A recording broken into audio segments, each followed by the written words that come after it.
بسم الله الرحمن الرحيم ياسين والقرآن الحكيم إنك لمن المرسلين على صراط مستقيم تنزيل العزيز الرحيم لتنذر قوما ما أنذر آباؤهم فهم غافلون لقد حق القول على أكثرهم فهم لا يؤمنون إنا جعلنا في أعناقهم أغلالا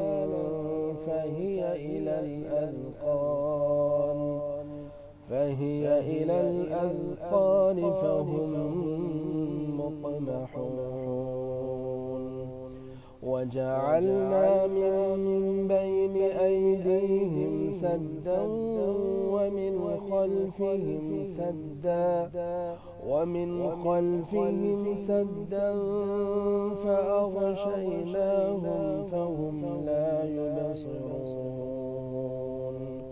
وسواء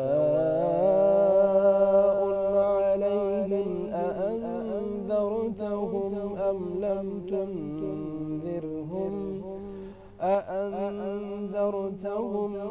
لم تنذرهم لا يؤمنون إنما تنذر من اتبع الذكر وخشي الرحمن بالغيب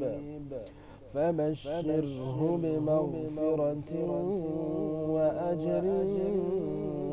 كريم إنا نحن نحيي الموتى ونكتب ما قدموا وآثارهم وكل شيء أحصيناه في إمام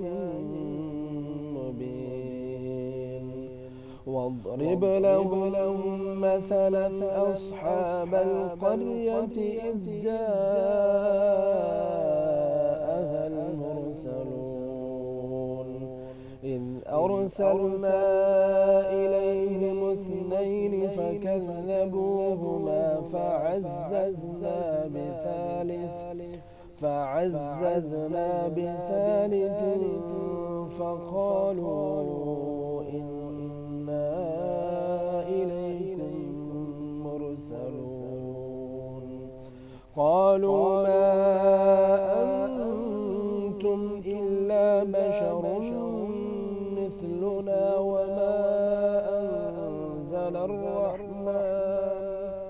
وما أنزل الرحمن من شيء إن أنتم إلا تكذبون قالوا ربنا يعلم إنا إليكم لمرسلون وما علينا إلا البلاغ المبين قالوا إنا تطيرنا بكم لئن لم تنتهوا لنرجمنكم وليمسنكم منا عذاب أليم قالوا طائركم معكم أئن ذكرتم بل أنتم قوم مسرفون وجاء من أقصى المدينة رجل من أقصى المدينة رجل يسعى قال يا قوم اتبعوا المرسلين اتبعوا من لا يسألكم أجرا وهم مهتدون.